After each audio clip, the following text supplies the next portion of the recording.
Olá, é muito bom estar contigo, é muito bom ter você conosco para a nossa segunda aula de Ética, Política e Sociedade.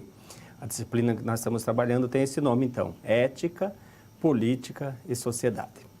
A aula de hoje tem por título A Formação da Moral Ocidental. Eu sou o professor José Dir, sou graduado em Filosofia, falei já semana passada, se alguém não estava presente na aula, né? Tenho especialização e mestrado justamente nessa área que nós estamos trabalhando aqui, Ética e Filosofia Política. Só lembrando, antes de iniciarmos propriamente a nossa aula, você tem duas maneiras de entrar em contato conosco. Pode ser pelo chat, que até onde eu sei parece que não está funcionando muito bem, mas também pode ser pelo Skype. Se quiser anotar aí, fazendo favor, Skype, como é que fala? É aquele Skype, acho que é profissional, alguma coisa assim. Isaac, com 2 As, né? @croton.com.br. Então você pode colocar as suas contribuições, participar da aula, né? Nós vamos estar muito próximos, nós teremos várias atividades curtas, rapidinhas, né? Teremos o Kahoot no final da aula, se bem que o Kahoot não é pelo chat, né? É direto no teu celular, no tablet, enfim. Mas eu quero dizer que nós estamos próximos. A nossa primeira aula, semana passada, não sei se você lembra, o título era a Formação do Pensamento Ocidental. E eu disse logo no começo que era preciso a gente ter muito claro que o nosso pensamento foi formado. Alguns elementos acabaram contribuindo para a gente pensar como a gente pensa. Contribuir não quer dizer que nós somos totalmente determinados por isso, mas muita coisa que a gente valoriza, que a gente escolhe, que a gente projeta, arquiteta, sonha, enfim, muitas dessas coisas às vezes são colocadas por valores que nós nem sequer sabíamos que existia, que nós não escolhemos, enfim, nós não temos total liberdade sobre isso. O mesmo acontece com a aula de hoje, formação da ética ocidental. A pergunta seria por que nós privilegiamos e por que legitimamos determinados valores em detrimento de outros. Existem sociedades, existiram épocas que as pessoas se pautavam em algum tipo de valor e de repente isso sumiu, outros valores apareceram, os valores estão sendo transformados. Quer ver um exemplo? A caridade. Caridade não era valor para o grego, o valor era justiça. Castidade já foi valor, deixou de ser valor, está voltando a ser valor. Humildade. A humildade para os gregos era fraqueza, para nós, cristãos, é uma virtude. Hospitalidade, já foi uma virtude, hospitalidade. Eu brinco sempre que os hotéis eliminaram uma virtude, né, da lista de virtudes, a hospitalidade. Você não precisa ser mais uma pessoa hospitaleira, tem hotel na cidade, se hospeda lá no hotel, né? Mas antigamente não tinha carro, o meio de locomoção era demorado, você fazia quilômetros e quilômetros a pé, então era preciso contar com o bom coração das pessoas que moravam naquele trajeto. Então a hospitalidade era uma virtude. Está percebendo como os valores mudam? Então a situação geradora de aprendizagem que está no teu livro, na unidade 2, é justamente isso. Por que privilegiamos determinados tipos de valores? Porque, vamos dizer assim, legitimamos determinados tipos de valores e não outros. E esses que não são legitimados poderão vir a ser? Pense nos nazistas, por exemplo, quando eles estavam no poder, eles tinham um tipo de valor. Na mesma hora que eles perderam o poder, o que eles vinham fazendo acabou virando crime. A lei mudou, as leis que eles tinham colocado, de repente elaborado, né? Ou seja lá, os seus legislativos, né? Que demoravam para fazer suas leis, né? Se dedicavam, se aprofundavam, as leis deles já deixam de valer porque era determinado com uma determinada ideologia, né? Seguir uma ideologia. Bom, a ética, que é o nosso tema de hoje, ética ou moral, nós já vamos apresentar a distinção entre elas, ela normalmente exige que tenha relacionamento. Você é ético sempre no relacionamento. Então a questão que eu coloco aqui para você pensar, refletir já durante a nossa aula de hoje, você pode acompanhar fazendo favor? Se a ética só se estabelece nos relacionamentos ou por meio dos relacionamentos, Robinson Crusoe não está sujeito à ética, ele é imune à ética. Robinson Crusoe é um personagem, né? Foi criado por Daniel Defoe em 1719. Não quer dizer que ele existiu, mas a história dele, as aventuras de Robinson Crusoe, nos servem aqui para nós fazermos a nossa reflexão. Robinson Crusoe, para quem lembra, ele é sobrevivente de um naufrágio e ficou numa ilha muitos anos, acho que uns 30 anos. Depois de 20 anos que ele estava lá, apareceu um índio chamado Sexta-feira, né? E se torna amigo dele. Mas durante a maior parte do tempo que ele ficou na ilha, ele ficou sozinho. Nesse momento que ele estava sozinho, ele não precisava ser ético, ou ele não era ético, enfim. A ética tem a ver com relacionamentos, ele não se relacionava com ninguém, né? Então é essa a questão. A segunda questão, como seria o mundo sem ética? E por último, a ética e moral são a mesma coisa. Um mundo sem ética, eu gosto de usar, parafrasear de certo modo, Dostoiévski. Dostoiévski, escritor russo, né? Ele diz que se Deus não existisse, tudo seria permitido. Eu acho que a gente poderia tirar Deus, assim, né, dessa frase e colocar a ética. Se a ética não existisse, tudo seria permitido. Apenas parafraseando ele, o Dostoiévski. Se a ética não existisse, tudo seria permitido. Você poderia fazer tudo. Não tem cadeia, não tem recriminação, não tem castigo. Só que talvez chegasse no momento que você pensasse, eu não posso fazer tudo. Porque se eu faço tudo, o outro também pode fazer tudo. E a hora que ele começa a fazer tudo o que ele quer, ele acaba me prejudicando. O Kant viveu antes do Dostoiévski. Mas para o Kant, mesmo se Deus não existisse, o Kant acreditava em Deus, né? Mas mesmo se por acaso Deus não existisse, não seria tudo permitido. Porque pela própria razão, o homem chega à consciência do seu dever, que nós vamos ver hoje, que é muito bonito. Bom, eu costumo dizer, e não sei se você vai concordar comigo, que a maior crise brasileira, apesar de termos uma crise política, uma crise previdenciária, uma crise econômica, uma crise profissional no mercado de trabalho, enfim, parece-me que todas essas crises elas são originadas por uma outra crise. Ou, digamos de outra maneira, está subjacente a essas outras crises uma espécie de crise que perpassa todas elas, que é a crise ética. A maneira como nós brasileiros organizamos a nossa vida, certos valores que nós privilegiamos, uma mentalidade que persiste no Brasil que é vergonhosa. Qual é essa mentalidade? Que eu preciso levar vantagem, que eu preciso passar o outro para trás, que eu tenho que ser esperto, que eu tenho que pensar primeiro em mim. E quando eu vou fazer negócio, então, se eu não conseguir explorar o outro e passar o outro para trás, eu não sei fazer negócio. Fazer negócio é conseguir passar aquele carro com motor que vai fundir daqui um mês, eu passei, se o cara perceber, vai fundir na mão dele e não na minha. Aí sim, pô, o cara é esperto. Nós valorizamos o safado, nós valorizamos o malandro. E isso é terrível, porque essa mentalidade vai entrar e o teu filho e o teu neto vão viver nesse mundo. Eu não sei se eles vão pactuar com essa mentalidade ou se eles vão querer ser diferentes. Então, a maior crise brasileira é a crise ética, primeiro ponto. Segundo ponto, eu queria lembrar de um empresário brasileiro de sucesso. Acompanhe comigo. Então, está aqui o que eu falei, a maior crise brasileira é a ética. Segundo, Roberto Justus, em um dos episódios que ele apresentava, o Aprendiz, Aprendiz temporada 4, episódio 8, ele chega a falar o seguinte, eu peguei só a frase dele, né? Ser arrojado, agressivo, competitivo ou competidor é permitido, mas jamais sem ética. Você pode falhar em tudo, mas não falhe na ética. Frase do Roberto Justo. Não é um filósofo, não é um professor, não é um historiador, não é um político, não é um grande intelectual, ele é uma pessoa sábia, é claro, para chegar a fazer o que ele fez, mas digo, não é do meio acadêmico, não falhe na ética. É melhor ficar vermelho por 1 minuto do que amarelo para o resto da vida.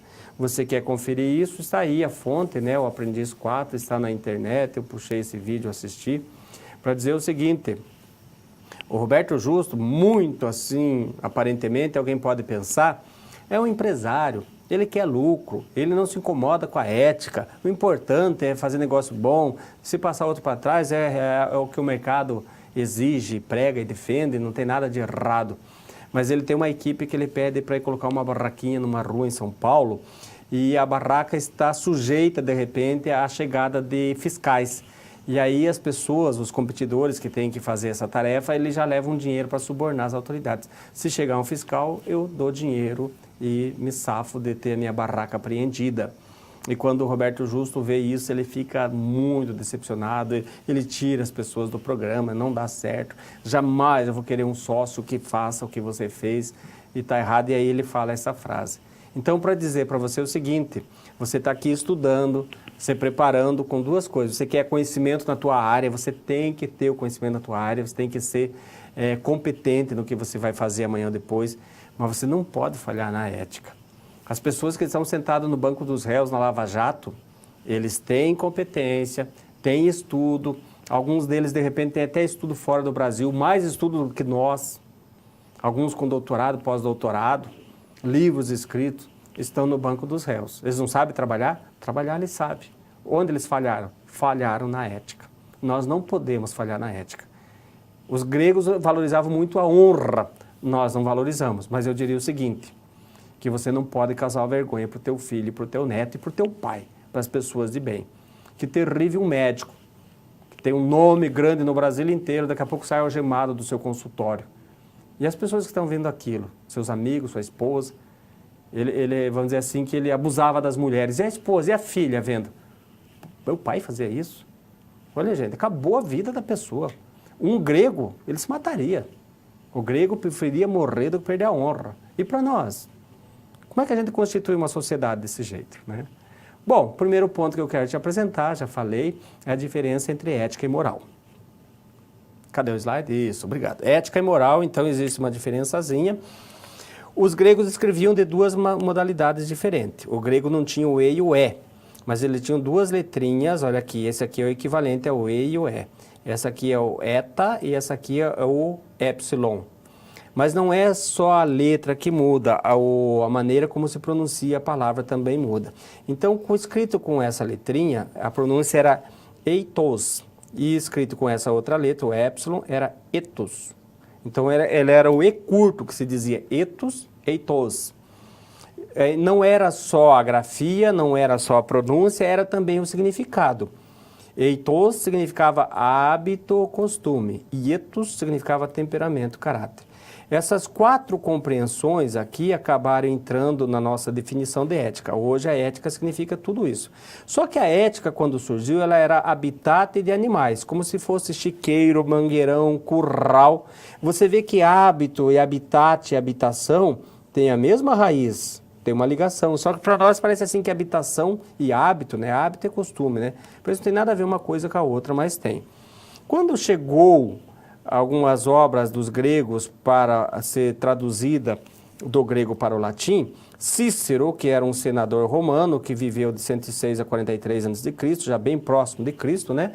O Sócrates viveu 470 a.C., o Platão 426, 27, ele nasceu, e o Aristóteles 384. Então o Cícero já é mais perto. Ele foi traduzir a palavra ethos ou eitos e não sabia direito que palavra ele poderia usar do latim. Quando ele soube que significava hábito, habitação, moradia, costume, ele viu que no latim tinha uma palavra que é moral, mores, mor, que também tinha o sentido de moradia, costume. E perceba você, olha que curioso, moral e moradia têm a mesma raiz, né? Então, quando a gente estuda a etimologia, o que é etimologia? Quando a palavra surge, o nascimento, né, a raiz da palavra, a gente costuma dizer, você percebe hábito e habitação, é a mesma raiz, moral e moradia é a mesma raiz. Aí o Cícero traduziu a ética por moral. Mas não é só a pronúncia, não é só a palavra, não é só essa tradução. Ficou convencionado ao longo da história da humanidade que tem uma diferença entre ética e moral. Eu quero apresentar para você.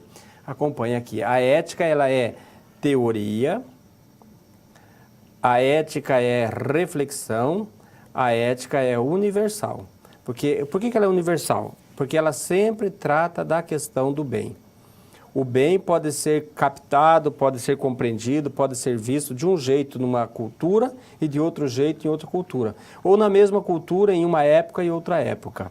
E já a moral é prática, é sempre o contrário do que está aqui, né? Se ali é teoria, aqui é prática. Se ali é reflexão, aqui a ética, a moral vai ser ação. Se aqui ela é universal, a moral aqui vai ser local ou contextualizada, né? Então, ela tem um nicho específico, ela tem um ambiente, ela tem um contexto específico, a moral. Então essas são as principais diferenças.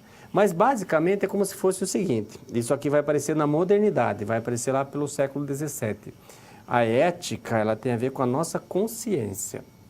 E a moral, ela tem a ver com a medida que a gente se adequa àquilo que a sociedade exige da gente. Então, quando você faz tudo que a sociedade cobra de você, você é moral. Mas a ética não é a sociedade cobrando, é você agindo por você mesmo, sem ninguém te dar a norma.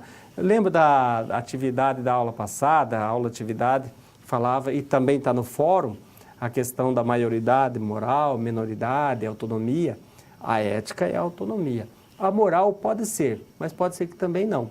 A moral não exige necessariamente autonomia. Quando alguém vai ser julgado, seja um bandido, seja uma pessoa boa também, quando é julgado, quando ela é reconhecida, normalmente se pretende levar em conta alguns pressupostos, ou tem-se que se considerar alguns pressupostos. Se a ação da pessoa foi feita com vontade, se ela teve liberdade para fazer o que quis e se tem condições de responder por seus atos. Se a pessoa não responde por seus atos, ela é amoral. Não é imoral necessariamente, ela é amoral. Uma criança que ainda não sabe muito bem como decidir, uma pessoa que de repente não está mais em plena posse das suas faculdades cognitivas, da sua razão, ela é considerada amoral. É bem possível que às vezes acabe até se livrando da pena. Teve um filósofo que matou a própria esposa esganando o pescoço dela e ele estava para ser condenado quando se percebeu no meio do julgamento que ele tinha ficado louco. Mas ele não era assim constantemente louco, ele tinha surtos de psicose. Tinha um momento que ele estava bem, estava tranquilo, estava tudo certo, você não percebia nada. E daqui a pouco ele fugia, a razão dele sumia. E aí ele acabou sendo inocentado, né? Ele não se fez de louco, ele estava louco realmente, né? É diferente. Pode perceber quando tem algum julgamento no Brasil, que os advogados de defesa, muitas vezes eles tentam mostrar isso. A pessoa ou agiu por paixão, não agiu pela razão, não teve vontade, ou agiu, foi forçado, daí não teve liberdade, mesmo que não seja forçado assim, de modo direto, mas às vezes por influências, né, por alguma coisa assim. Ou então a pessoa não estava plenamente racional no momento. Foi ofuscada, a sua razão estava ofuscada, estava obscurecida por algum elemento. E isso atenua a pena. Alguns advogados até dizem para os seus clientes, olha, eu não vou te livrar da cadeia, mas se é para você pegar 30 anos, eu vou fazer com que você pegue 15 ou 20 no máximo, mas nós vamos trabalhar em cima dessas premissas aqui, né? Então tem tudo isso que é bom que você saiba como é que funciona, como é que um juiz considera uma pessoa culpada ou inocente. Tanto você pode pensar na ação boa, na ruim ou na boa, tanto faz. Ação boa, que não foi feita com liberdade, com vontade e com responsabilidade, também não tem tanto mérito assim. E ação ruim também não tem. Então, precisa desses pressupostos. Agora eu vou colocar uma atividadezinha para você refletir 30 segundinhos e me responder, pode ser pelo chat ou pelo Skype. Somos mais livres quando fazemos o que queremos ou quando temos a força suficiente para aquilo que sabemos que deve ser feito? Ou seja, você é livre quando você faz o que você tem vontade ou você é livre quando você faz aquilo que a lei manda, aquilo que é determinado? 30 segundos e eu volto logo na sequência.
Parece que o chat não está nos ajudando, né? Vocês não estão conseguindo contato. Mas essa questão ela é resolvida pelos filósofos da seguinte maneira. Quando você faz aquilo que a vontade determina e não a razão, você é escravo da vontade. Dá a impressão, assim, num primeiro momento, que quando você faz tudo que você tem vontade, você é livre. Para os filósofos, não. Porque se você fizer algo que você tem vontade, mas você sabe, e sempre que a gente sabe é razão. Então, quando a razão determina que você fizesse algo que você não segue e segue a tua vontade, você não é livre. Eu acho que eu vou dar um exemplo que talvez fique mais claro. Uma pessoa que não pode comer nada doce por problema de saúde, ou uma lactose, ou glúten, essas coisas que tem problema de saúde, intolerância, né? E aí ela tem vontade. E ela cede a sua vontade, mesmo sabendo, sempre que sabe, afirmo de novo, é razão. Então ela sabe, ela vai usar a razão para dizer, eu não posso, mas eu vou comer, depois eu tomo remédio, eu suporto o sofrimento, eu faço uma dieta e me recupero. Então é a pessoa que é fraca, e aí ela é escrava da vontade. É terrível para a gente pensar que nós podemos ser escravos da vontade, porque parece que a vontade é o que existe mais natural em nós, né? É espontâneo, não é fabricado, nada. Porque tem um filósofo que vai dizer isso, que a vontade não tem nada de errado. O impulso é a nossa verdadeira natureza. Tem filósofo para todo tipo de pensamento, né? Passamos agora para a nossa seção 2.2, Origem da Moral Ocidental. No teu livro didático, ela vai estar como 2.1, é o primeiro ponto, primeira seção da unidade. A origem da moral, na verdade, alguns colocam como sendo os sofistas. Outros colocam a origem da moral em Sócrates. Depois de muito estudar ética, eu falo para você, a origem da moral já está nos mitos. Os mitos, como eu falei na aula passada, os mitos de Homero, eles transmitiam um modelo de moralidade que foi seguido por praticamente 1000 anos. Então, o modelo os mitos já transmitiam uma ética ou uma moral, só que não era reflexivo. Eles apenas transmitiam aquele exemplo a ser seguido, aquele modelo, que eram os heróis, na verdade. Os sofistas são os primeiros a refletir sobre a ética, aí sim. Mas eles não foram bem vistos, então a ética dos sofistas não prevaleceu. A ética que prevaleceu, a primeira pessoa que pensa sobre essa ética é o Sócrates. A ética dos sofistas é como se fosse aquela planta que está nascendo e já morre. Por quê? Qual é o problema dos sofistas? Eles defendiam o relativismo moral. Relativismo significa que não existe bem absoluto. Ou poderíamos dizer, não existe bem em si. O bem é relativo, o bem é um acordo, o bem é um consenso, o bem é aquilo que eu e você decidirmos que seja bem. Nós vamos chegar num acordo e acabou. Não tem bem. Hoje isso pode ser bem, amanhã já não é mais. Esse é o primeiro aspecto negativo dos sofistas. Segundo aspecto, eles estão preocupados com a felicidade, que é algo positivo. Eles são as primeiras pessoas que vão se preocupar com a felicidade. Mas na concepção deles, você alcança a felicidade se você tiver uma vida de prazer, poder e riqueza. Tem alguma coisa errada com prazer, poder e riqueza? Não tem nada de errado. Quem que não gosta de prazer, poder e riqueza?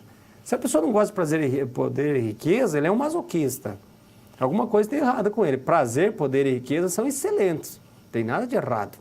Mas tem uma coisa. Tem gente que tem isso e não alcança a felicidade. E também tem aqueles que têm um nível maior de prazer, poder e riqueza, mas o nível de felicidade deles é menor. E algumas pessoas que têm um nível menor de prazer, poder e riqueza, às vezes têm um nível de felicidade maior. Então não existe uma relação necessária entre prazer, poder e riqueza. Inclusive nós sabemos que tem gente que tem vida de prazer, poder e riqueza e chega a cometer suicídio. A gente fica sabendo, mas como é que pode uma coisa acontecer assim? A pessoa que tem tudo, uma vida maravilhosa. Então não existe conexão entre prazer, poder, riqueza e felicidade. São coisas boas, mas não são a garantia da felicidade. E aí, voltamos ao slide, o Sócrates é que vai mostrar isso. Pode voltar ao slide? O Sócrates vai mostrar, olha lá, para ele é o racionalismo ético que nos vai à felicidade. Você vai ser feliz dependendo do modo como você pensa. Quem traz a felicidade para nós é a nossa razão, é a nossa mente, é o nosso cérebro, é a maneira como nós compreendemos a vida, o mundo, a realidade. Racionalismo ético também aparece em alguns livros como intelectualismo moral. Algumas vezes ele aparece assim, é sinônimo, tá? Intelectualismo e racionalismo tem a ver com conhecimento, com inteligência. E ética e moral são praticamente sinônimos nesse momento. E o Sócrates defende o seguinte: quem conhece o bem, necessariamente faz o bem. Só faz o mal aquele que ignora o bem. O Sócrates procedia dessa maneira, ele era muito firme, e ele sabia o que era o bem, e ele não deixava de fazer o bem. E ele achava que todo mundo tinha a firmeza que ele tinha, né? Então, quem conhece o bem faz o bem, só faz o mal quem desconhece, que esteja fazendo o mal. O bem, portanto, é o conhecimento e o mal é a ignorância. Talvez agora até fique um pouquinho mais claro para você. Por que o Sócrates ficava insistindo naquela frase, né? Conhece-te, o autoconheça-se, que eu falei na aula passada, que o homem conhece a ti mesmo, é pleonasmo, é redundância e não é uma boa tradução da palavra original mesmo, que é gnote-se auton, né? Autoconheça-se. Por que o Sócrates insiste nisso? Porque o conhecimento é a origem do bem, é a garantia do bem. A pessoa que conhece o bem não deixa de fazer o bem, não consegue. Ainda que seja o bem dele, né? Mas a pessoa com mais conhecimento ainda, ela faz o bem dele e percebe que o bem dos outros também resulta no seu próprio bem. Quanto mais ele se dedica em prol do bem, melhor ele vai viver. E viver bem, você lembra? Eudaimonia, felicidade. Então é essa a contribuição do Sócrates. E a do Aristóteles? Aristóteles não foi discípulo do Sócrates, foi discípulo do Platão, né? Então nós temos entre o Sócrates e o Aristóteles, nós temos ainda o Platão. A ética do Platão é a mesma do Sócrates, praticamente. A exceção que ele diz que nós temos que suprimir os desejos. Nós não precisamos, para o Aristóteles, você pode satisfazer os desejos dentro de uma medida. Para o Platão, você tem que suprimir os desejos. Desejo é fonte de sofrimento. Por isso que fala em amor platônico, né? Que traz sofrimento. Agora o Aristóteles. O Aristóteles vai tratar da questão da virtude. O que é virtude em Aristóteles? A virtude é a justa medida. A justa medida é entre o excesso e a falta. Então, o excesso é mais, né? Você tem no começo da linha o excesso e no final da linha você tem a falta, que é o menos. Você não é ficar no meio. Pode até ser que numa determinada situação você tem que ficar no meio. E por isso que traduzem, a palavra correta aqui é mesotes no grego, né? O mesotes é traduzido algumas vezes como meio termo. Mas a tradução melhor é justa medida. Porque tem momentos na tua vida que você tem que ficar aqui com 30, vamos supor, né? Aqui você está com 50, aqui você está com 80. Então, para cada momento da vida, você tem que saber até onde você pode ir. Vamos pegar num sentido bem prático, bobo, uma bebida alcoólica. Você está dirigindo. Até onde você pode beber? Nada, não pode beber. A nossa lei pede isso. Por mais que você fale assim, não, mas eu sou ético, e a determinação de não beber está no âmbito da moralidade. Não, mas você vai ser penalizado se você for pego alcoolizado. Então, mas aí você está em casa, não está dirigindo. Você pode beber até quando? Você tem um limite, você conhece o teu limite. Pode ser 30, pode ser 50, pode ser 80. A coragem é a mesma coisa. Uma pessoa que está na guerra, supõe que deva ter uma coragem bastante desenvolvida, senão não sai nem da sua própria instalação.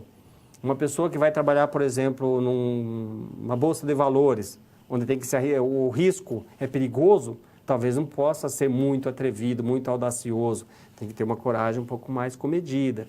Então, por isso que é a justa medida. A pessoa tem que ter o conhecimento. Quem não tem um conhecimento, uma racionalidade bem desenvolvida, não consegue ser virtuoso.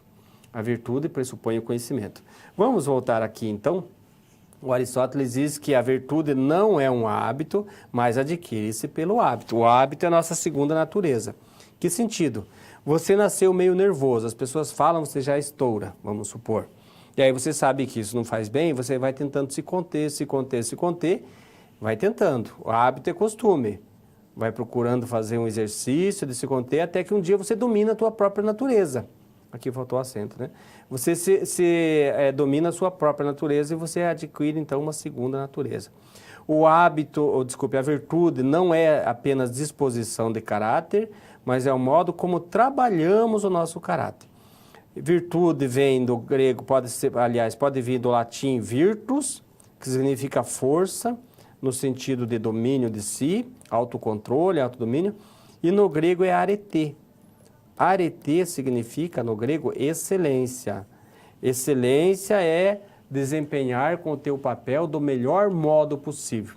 É isso que é excelência. Tudo no mundo tem um papel, tudo tem um telos. Não sei se você lembra da aula passada, né? Nós falamos que para Aristóteles tudo tem um propósito. A tua vida tem um propósito. Então, primeira coisa no pensamento de Aristóteles, você tem que descobrir por que você veio ao mundo. Qual é o propósito da tua vida. E você tem que desempenhar esse propósito da melhor maneira possível. Isso é excelência. E isso é virtude. Porque se você não desempenhar o teu papel, é como uma peça no motor de um carro. Pode ser uma pecinha pequena, simplesinha, baratinha, de plástico, mas se faltar aquela peça, pode ser que o motor todo pare, o carro pare. Então, se você não desempenha o teu papel na tua polis, na tua comunidade, ela vai ser penalizada. A virtude é isso, então. Você tem que ter a força para desempenhar aquilo que é o teu papel. O controle de si. Por isso que algumas vezes algumas pessoas dizem assim, Deus não é virtuoso. Por que não? Porque virtude é a força para você se controlar e ficar dentro daquilo que se exige de você. Então, para você ser virtuoso, teoricamente, você teria que ter vontade de fazer coisa errada e não fazer. E Deus, se Ele existe como ser perfeito, Ele não pode ter vontade de fazer coisa errada. Então, Deus não teria vontade de fazer coisa errada. Então, o mais certo não é falar Deus não é virtuoso. Deus está acima da virtude. Deus não precisa ser virtuoso. Porque para ser perfeito, ele tem que sempre desejar o bem e não desejar o mal, não ter vontade de fazer coisa errada. Tá? Apenas uma reflexão para você guardar mais o que é ser virtuoso. Eu tenho vontade de fazer coisa errada e não faço. Uma pessoa que não bebe nada de álcool, está dirigindo e você oferece, ela dispensa, ela não é virtuosa, ela não bebe, ela não gosta. Uma pessoa que bebe, mas diz assim, eu estou dirigindo, eu não posso, mesmo com a vontade, mesmo salivando, fala, hoje eu não vou tomar. Então, aí, no caso, ele é virtuoso. A Cleo já está quase salivando também. Mas aí não pode... por quê? Porque a virtude não deixa. A virtude é a força. Colocamos uma atividade agora para você, acompanhe conosco. Os antigos enfatizavam a coletividade. Lembra do motor do carro, né? Os modernos, a individualidade. Com quem você concorda? Ou com quem você concorda mais? E por que você concorda com eles? 30 segundinhos para você responder e eu já volto.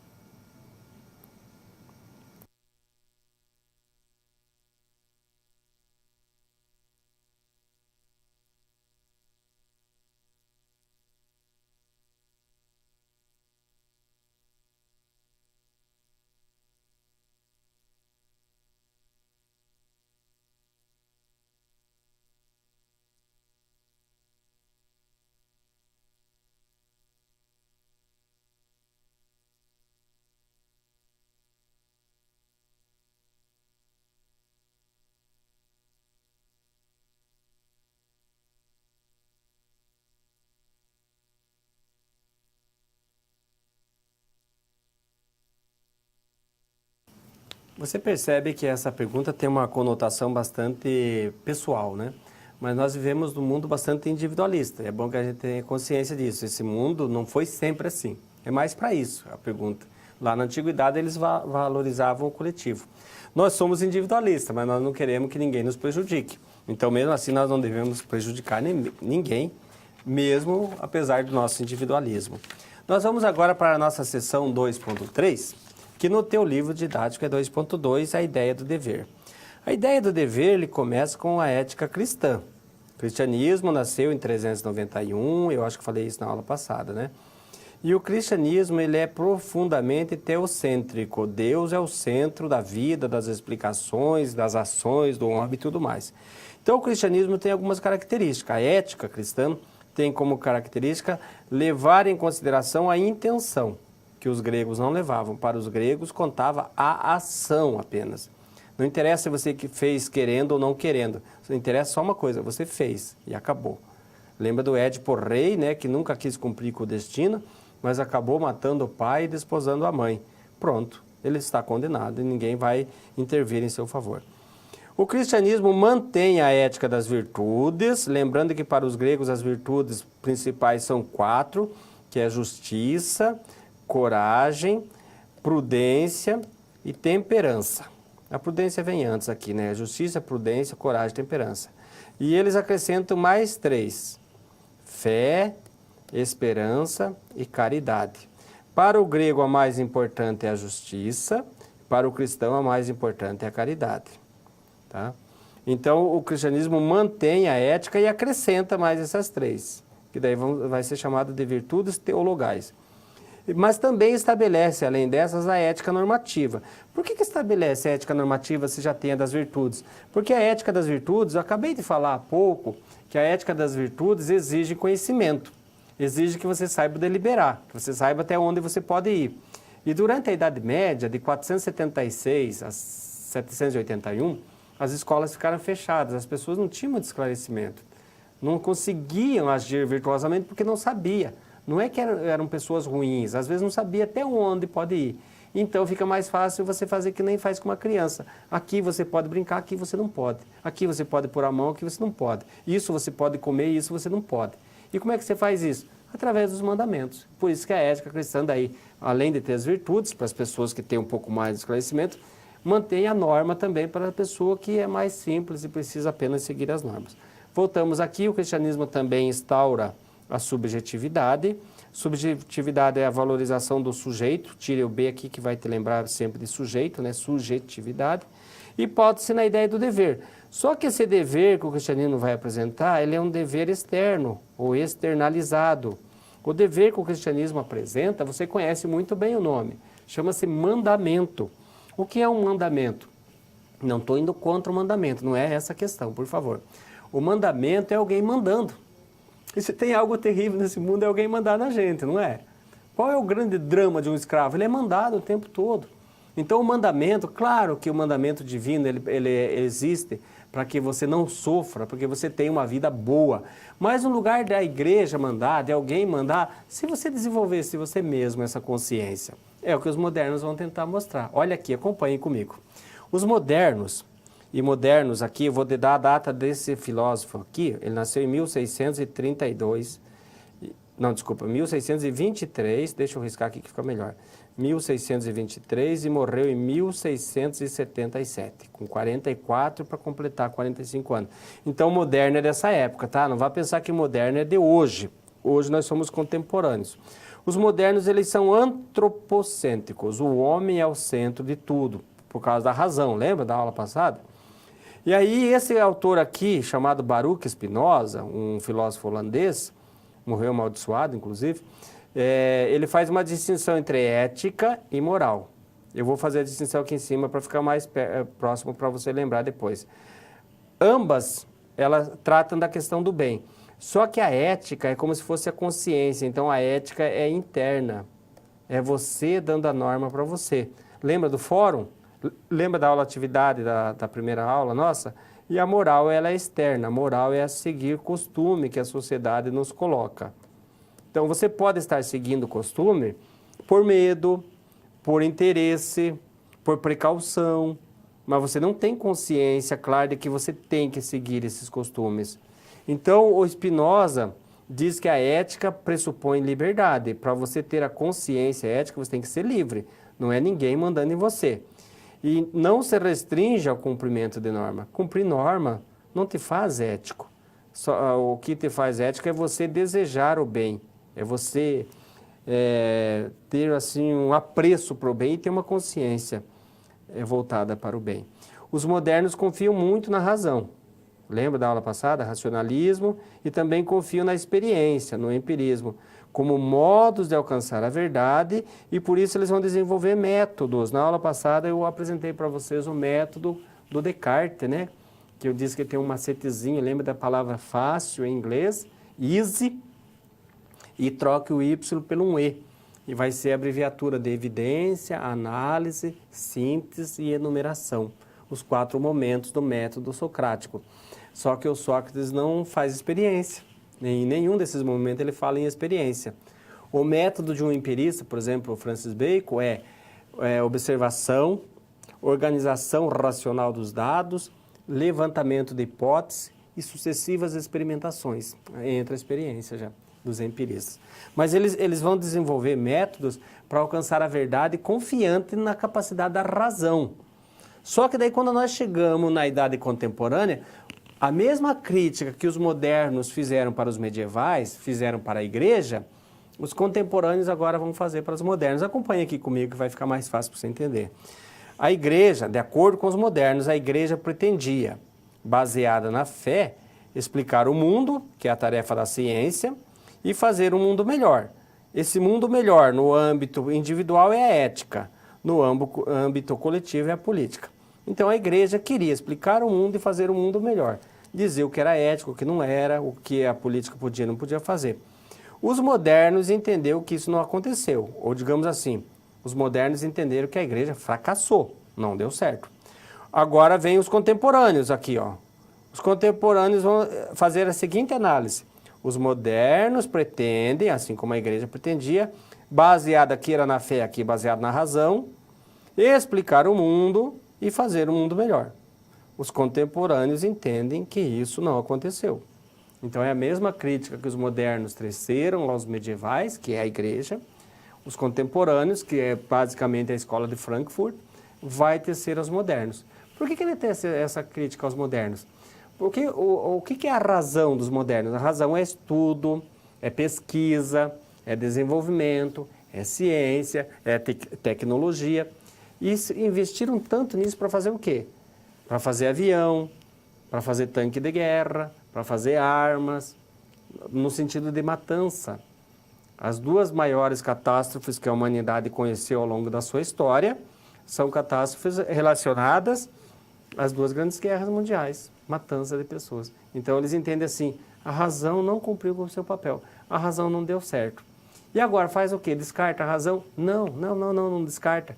Aprimora, elabora, trata ela com uma outra visão, dá para aproveitar. Só tem que readaptá-la, digamos assim, ou adaptá-la, né? Falei bastante, né? E eu sei que vocês estão cansados e fazer Libras cansa também. Eu vou dar um tempinho para você agora, se você quiser entrar em contato comigo em alguma situação, uma correção, uma discordância, uma concordância, uma dúvida, qualquer coisa, né? Você tem 30 segundinhos para a gente fazer isso e daí eu volto logo na sequência.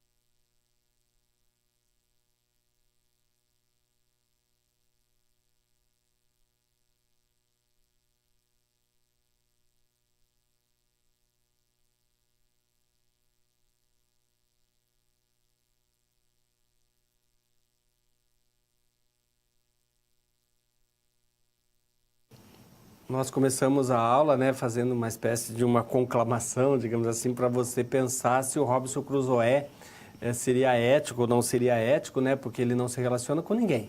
Ficou 30 anos na ilha, ou 20 e pouco, quase 30, enfim, e apenas nos últimos anos é que aparece o Sexta-feira, né?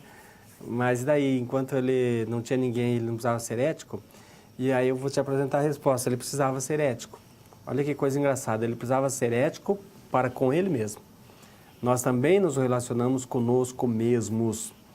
Na Bíblia aparece a figura de templo do Espírito Santo, né? Acho que é Paulo que escreve uma carta, não sei se é aos Coríntios, aos Romanos, enfim, não lembro. E ele fala assim, por acaso não sabias que sois templo do Espírito Santo? Então você pode ser antiético com você mesmo. Quando você judia do teu corpo, você está sendo antiético com você mesmo, né? E o Robinson Crusoe, então, precisaria ser ético com ele mesmo. O Kant vai falar disso daqui a pouquinho, eu vou apresentar aqui a contribuição do Kant, agora nessa unidade, inclusive. Já pode acompanhar conosco aqui, essa unidade aqui no teu livro é 2.3, individualidade e subjetividade. Nós entramos agora num período em que esse filósofo aqui, o Rousseau, ele ficou, vamos dizer assim, preocupado, encanado, como a gente diz às vezes na gíria, né, com aquilo que o Spinoza tinha colocado, que você pode ser ético, ser moral sem ser ético. Nem toda pessoa que age por moralidade está agindo por eticidade. Então aí entra agora o Rousseau e o Kant tentando responder isso. O Rousseau nasceu em 1712 e morreu em 1778. Eu estou colocando as datas só para você perceber que nós já estamos chegando próximo da nossa época, né? Nós já vimos o cristianismo, já vimos Aristóteles, Sócrates, agora já estamos na Idade Moderna. Então o Rousseau acha que ele discorda praticamente do Spinoza, porque ele diz assim, quem cumpre o dever é ético sim. Por quê? Porque o dever visa um bem. E nós também visamos um bem, nós aspiramos o bem. Então o Rousseau está dizendo, somos bons.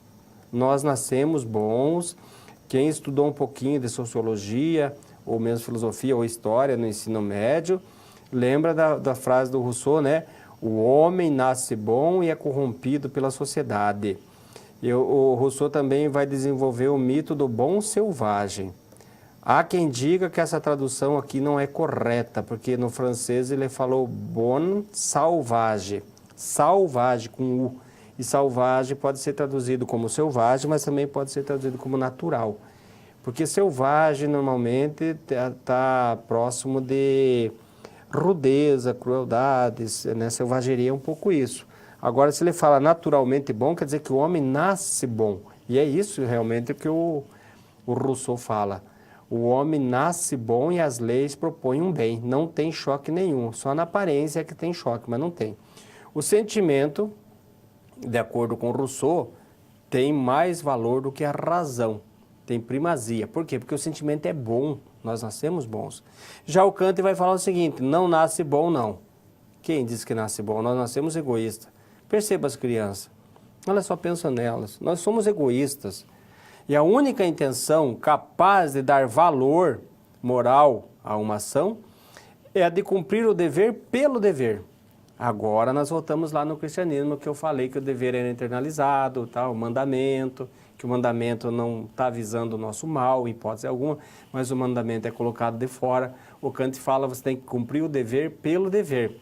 Ou seja, você tem que ter consciência do teu dever de tal modo que ninguém precise cobrar de você. Ninguém precisa estar jogando na tua cara, você tinha que ter feito isso e você não fez. Não.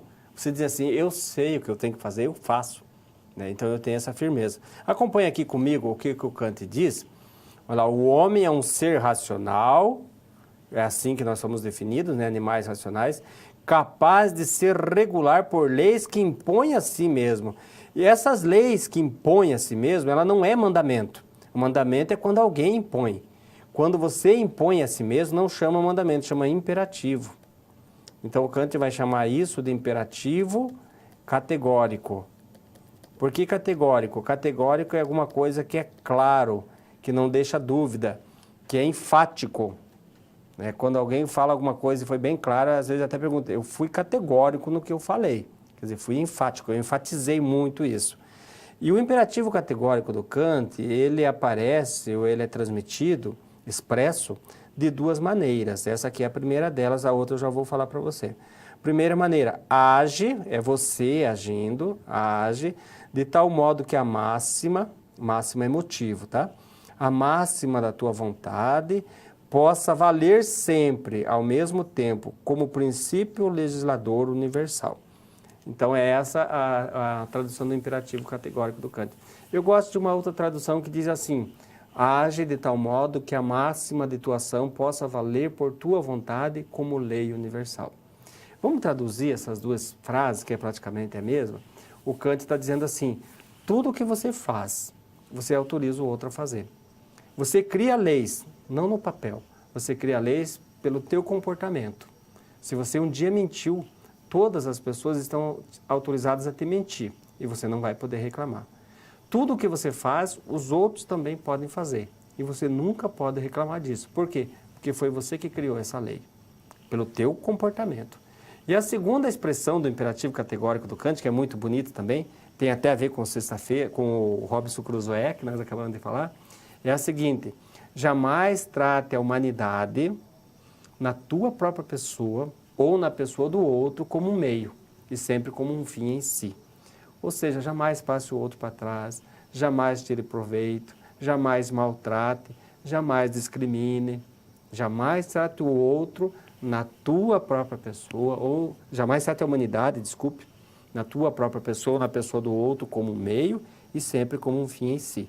Se você agir assim, você vai estar agindo eticamente. Voltamos aqui, mais uma contribuição do Rousseau. Então, Rousseau nos mostrou que para o homem ser livre e feliz, precisa estabelecer uma boa relação consigo e com os demais, que vai ser chamado de novo contrato social. E o Kant nos mostrou que a razão deve nos guiar, no sentido de agirmos sempre com respeito à pessoa. Somente isto tornaria possível a convivência humana. Vamos lembrar da situação geradora da aprendizagem, porque nós privilegiamos, elaboramos, elencamos alguns valores em detrimento de outros, né? Então, é por isso. Nós devemos sempre elencar valores pautados na razão, pautados na ideia do bem. E agora uma atividade também para você respirar um pouquinho aí, né? E cansa de me ouvir, pode acompanhar a atividade aqui.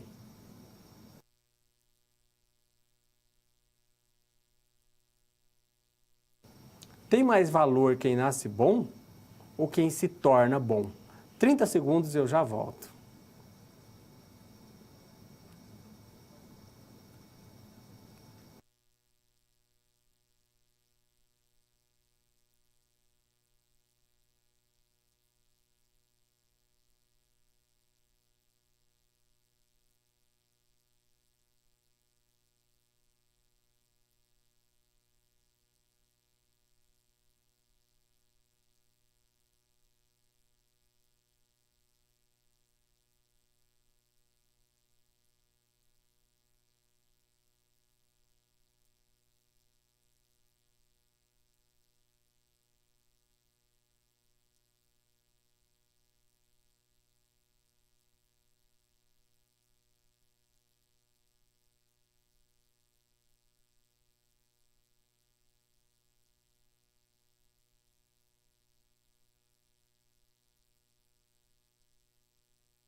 Bom, é difícil decidir se é melhor quem nasce bom tem mais valor do que quem se torna bom. A princípio, quem se torna bom tem o mérito de trabalhar sobre si mesmo, o que é muito interessante. Todos nós temos defeitos. E a primeira maneira da gente melhorar é reconhecer os defeitos. E se você reconhece 10, com todo respeito, talvez você tenha 100. Alguns a gente não percebe. A gente não consegue perceber que tem defeitos. E quando os outros nos mostram, a gente não quer aceitar. Então, trabalhar sobre si mesmo talvez seja o grande projeto da vida de cada um de nós.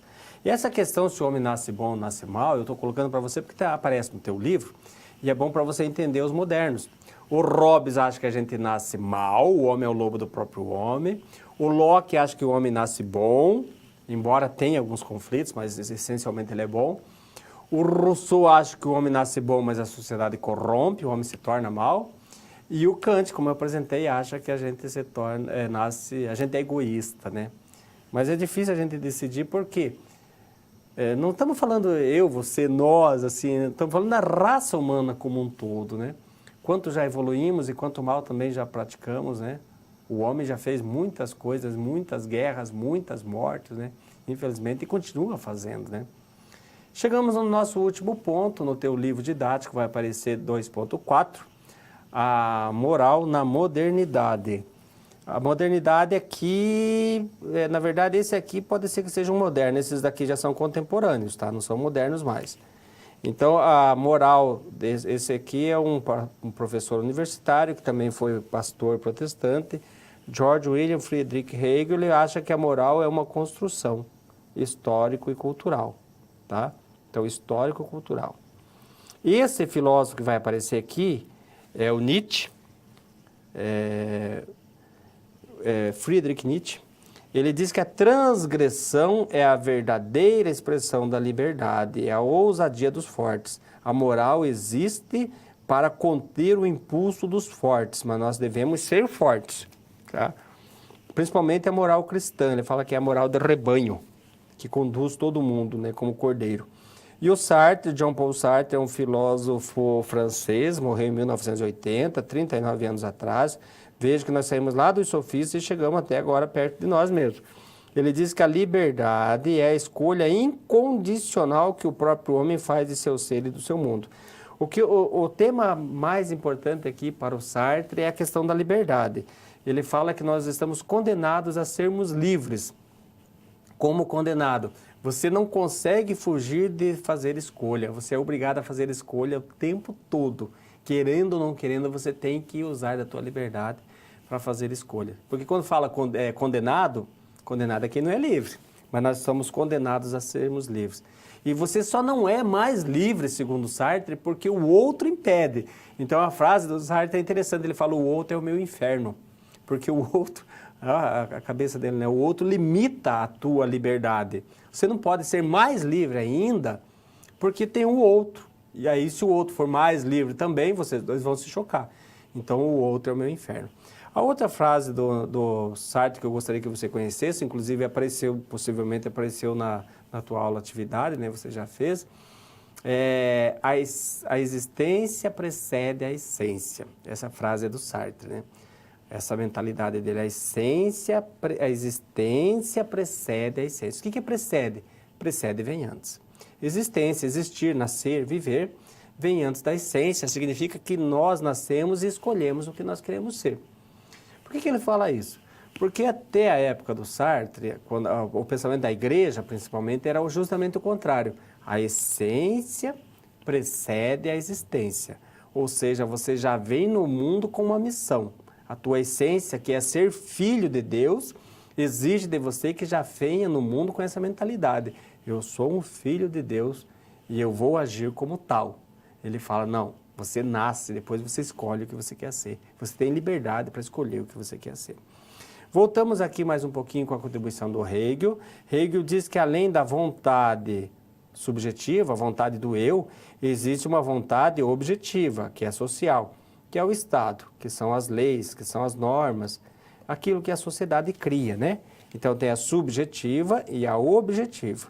Existem as duas. Devemos ter maturidade para fazer nossas escolhas entre essas duas.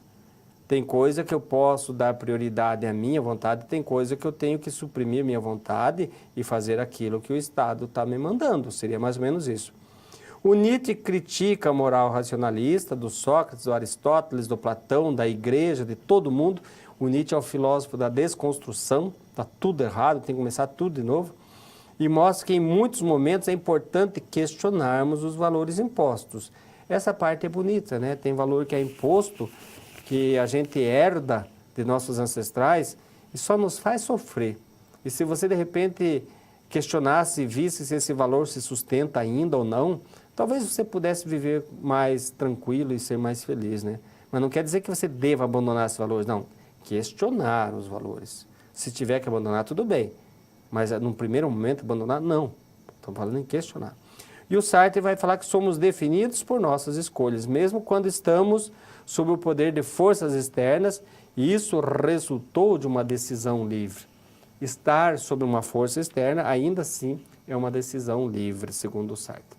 E agora eu vou colocar uma atividade para você, refletir mais uns segundinhos aí, 30 segundos. Explique. Olha que frase estranha essa daqui. Explique a frase de Schopenhauer: o homem pode fazer o que quer, mas não pode querer o que quer. 30 segundos e eu já volto.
Talvez você tenha percebido que essa frase, num primeiro momento, ela parece contraditória, né? Como que o homem não pode querer o que quer? Se ele está querendo, ele pode querer, ué. Né?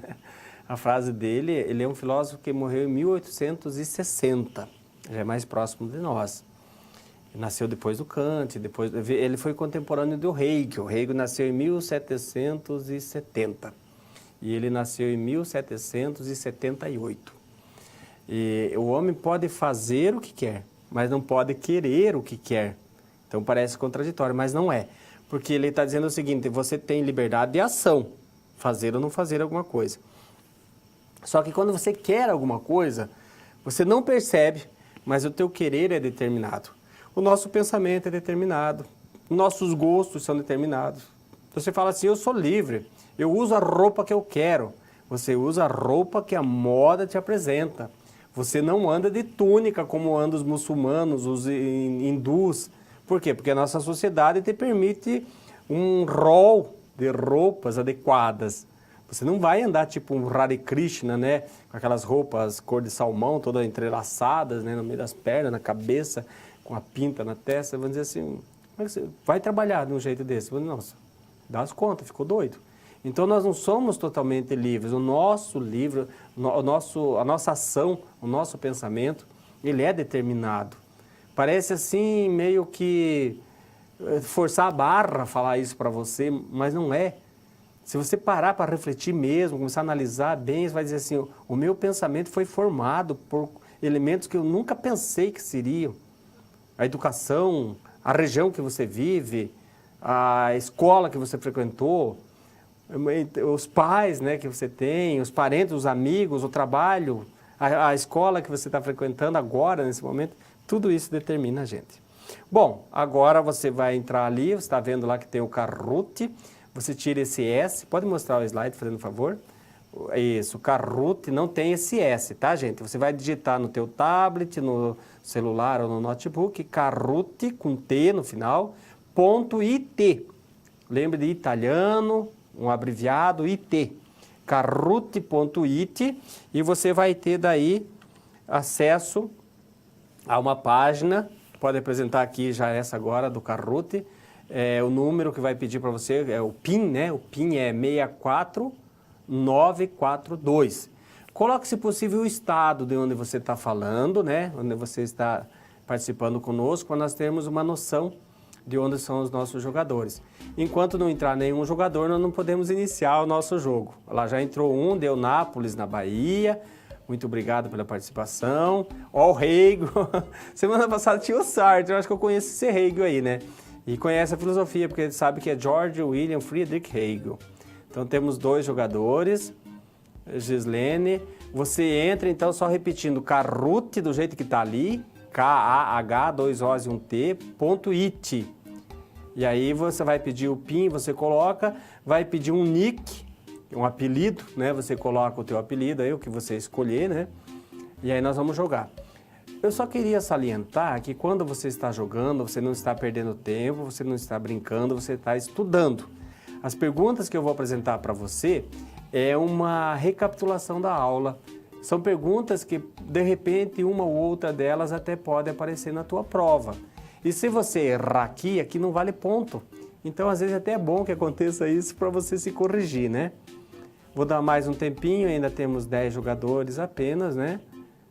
E aí nós vamos dar o start. Tem alguns lugares que às vezes não consegue entrar devido ao Wi-Fi, devido ao sinal ruim da internet, né? Mas, enfim, vou dar mais um tempinho, não posso dar muito tempo, porque também nós temos o nosso cronômetro correndo, né? Guarulhos, Aguinaldo de Natal. Vamos começar então, e se você não conseguiu entrar, vai tentando, porque eu já vi muita gente que está jogando e erra uma e outra, às vezes está na frente e no final, né, aparece nem o nome mais da pessoa. Como é que conta a tua pontuação? Primeiro você tem que responder certo, é claro, não vai ganhar ponto respondendo errado, e rápido. Quanto mais rápido, maior a pontuação. Mas também tem que cuidar para não se apavorar, né? E no meio da rapidez acabar respondendo errado. Então vamos lá para a nossa primeira pergunta. Preste atenção, estamos começando, olha lá.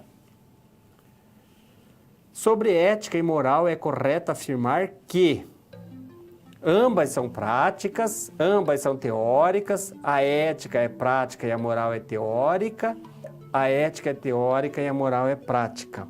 Nós vimos isso aqui na sala de aula, você tem 30 segundos para responder.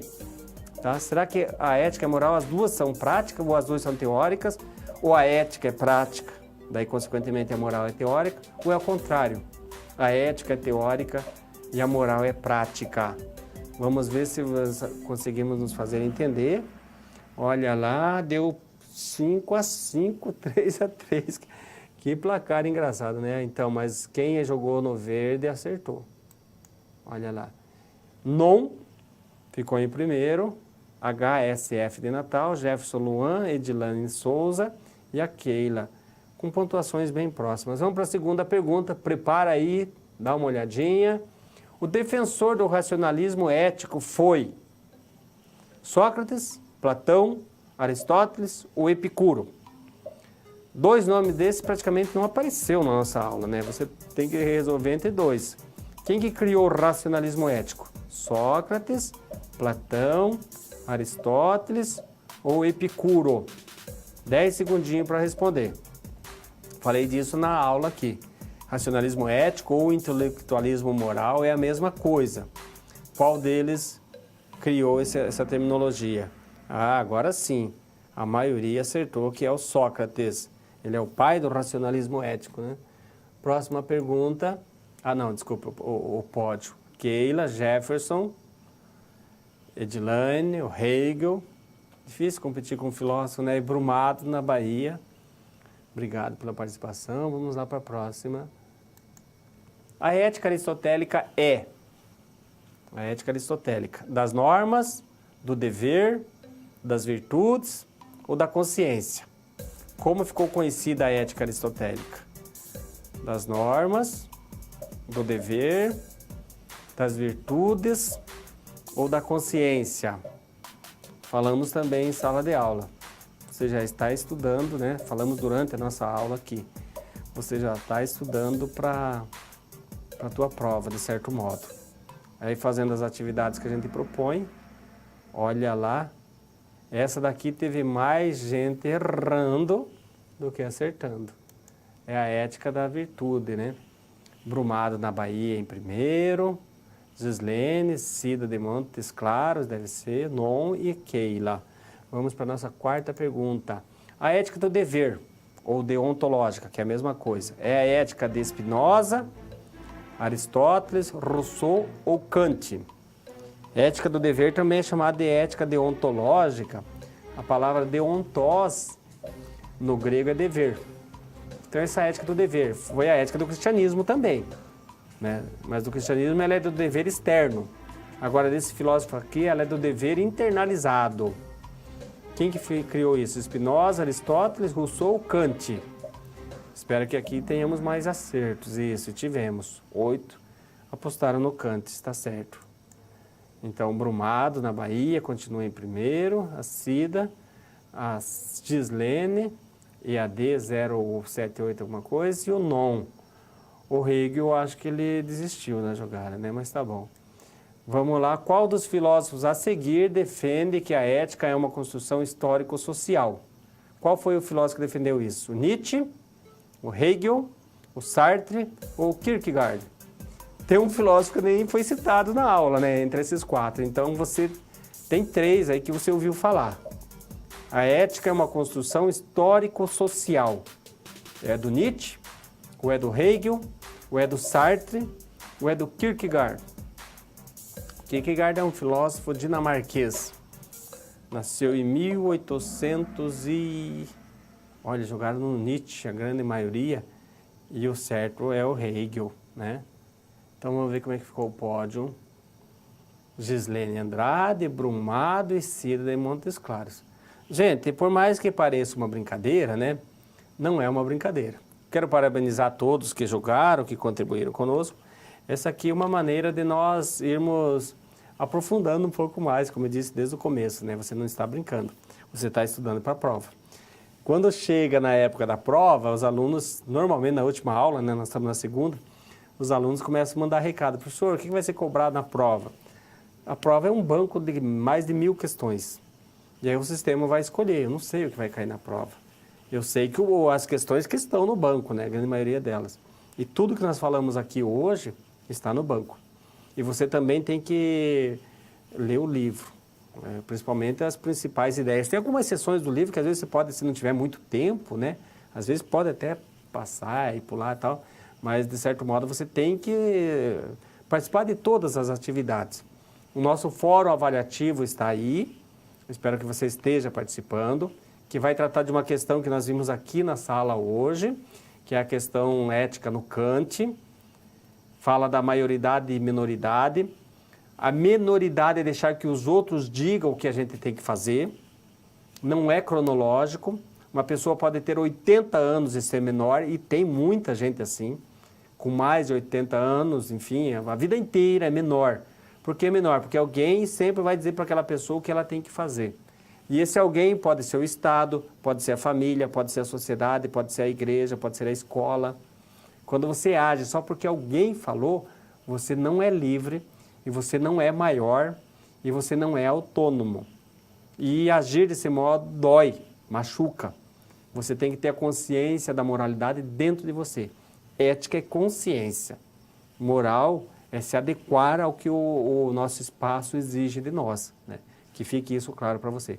Por isso que a ética é a teoria. Por isso que a ética versa sempre sobre o bem, tá? Bom, nós estamos nos encaminhando para o final da nossa aula. Eu quero propor um questionamento para você, como se fosse uma revisão da nossa aula de hoje, uma síntese. Acompanhe aqui comigo. O mundo evoluiu em tecnologia. Nós falamos isso na aula passada, não sei se você lembra de uma atividade que eu pedia, apresente os pontos negativos, positivos e negativos da ciência. Então, nós falamos em tecnologia, comunicação, tratamentos médicos, remédios, graças a Deus. Há pouco tempo, não faz um mês, uma notícia correu pelo mundo afora de uma segunda pessoa no mundo que ficou curada de AIDS, foi fazer um tratamento para curar de um câncer e a pessoa também tinha AIDS. Imagina a situação do camarada, né? Ele está com câncer e ainda vem, está com AIDS e ainda vem o câncer, né? Mas aí sarou da AIDS, pelo menos, né? Graças a Deus. Então, tratamentos médicos é uma das maiores bênçãos da ciência. Agora a pergunta é o seguinte, será que a evolução ética aconteceu ou está acontecendo na mesma proporção, com a mesma velocidade, com os mesmos avanços? Vamos dizer de outra maneira, em 1888, 13 de maio de 1888, quem estudou história deve lembrar, foi feita a libertação dos escravos. Não, desculpa, não é na libertação dos escravos, é 15 de novembro de 1989 o Brasil se tornou república, você estudou isso, né? O Brasil tinha cerca de 11% de pessoas alfabetizadas. Vamos virar ao contrário, o Brasil tinha 89% de analfabetos. Quase 90% dos brasileiros eram analfabetos. E hoje nós somos em torno de 96% de pessoas alfabetizadas. Temos uns 4, 5% de analfabetos. Mas será que a nossa sociedade melhorou ou piorou? O teu bisavô que vivia, né, lá em 1889, as pessoas viviam com mais ética, com mais dignidade, com mais respeito? Ou hoje a gente vive mais? Hoje nós estamos muito mais escolarizados. Mas só que nós temos pessoas com diploma de pós-doutorado fora do Brasil, muitas vezes sentado no banco dos réus, lá da Lava Jato, por exemplo. Nós temos médicos, eu não vou falar o nome, mas você sabe disso, assiste o jornal, né? Que eram conhecidos no Brasil inteiro. E daqui a pouco saíram algemados atrás de um camburão. E olha só, a mulher assistindo a reportagem, a filha assistindo a reportagem, se tem mãe, a mãe assistindo a reportagem. Onde esse médico falhou? Falhou no campo da ética. Nós começamos a nossa aula falando do Roberto Justo. Você pode falhar em tudo, não falhe na ética. Amanhã depois você vai estar no mercado de trabalho. Eu não gostaria de saber que você falhou na ética. Foi nosso aluno, e tem competência profissional, tem conhecimento, se destaca, é autoridade naquilo que faz, mas só que no campo da ética é uma calamidade. É preferível até o contrário. De repente, no campo do trabalho está penando, sofrendo, tentando melhorar cada vez mais, só que no campo da ética, ninguém vai dizer, olha, que pessoa safada, malandra, um pilantra. Não, jamais. Voltamos aqui, né, mais um pouquinho no nosso slide. Será que hoje em dia, depois de tanto estudo, depois de tanta evolução, nós somos mais solidários? Nós somos mais honestos? Somos mais justos? Acolhedores?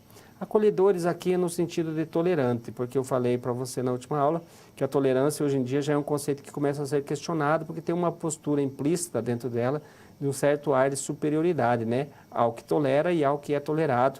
O que tolera estaria numa hierarquia superior, supostamente. E por último, é papel da educação procurar fazer um mundo melhor.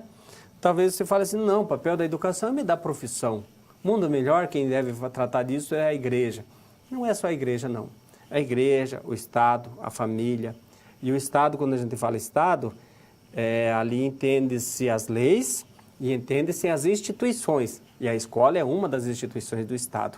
Então, a escola também tem a incumbência de procurar fazer um mundo melhor. Dito de uma maneira simples, para resumir a nossa aula, que teus descendentes, teus netos, teus filhos, se orgulhem de você e não se envergonhem de você. Não deve ter castigo pior para uma pessoa saber, meus filhos têm vergonha de mim, meus filhos não querem carregar meu sobrenome, que muitos prefeitos e vereadores e deputados, enfim, às vezes passam por isso. Médicos, professores, pastores, padres eu não vou falar porque não tem filho, né? Mas enfim, todo mundo na sociedade está sujeito a isso, que você não esteja. Né?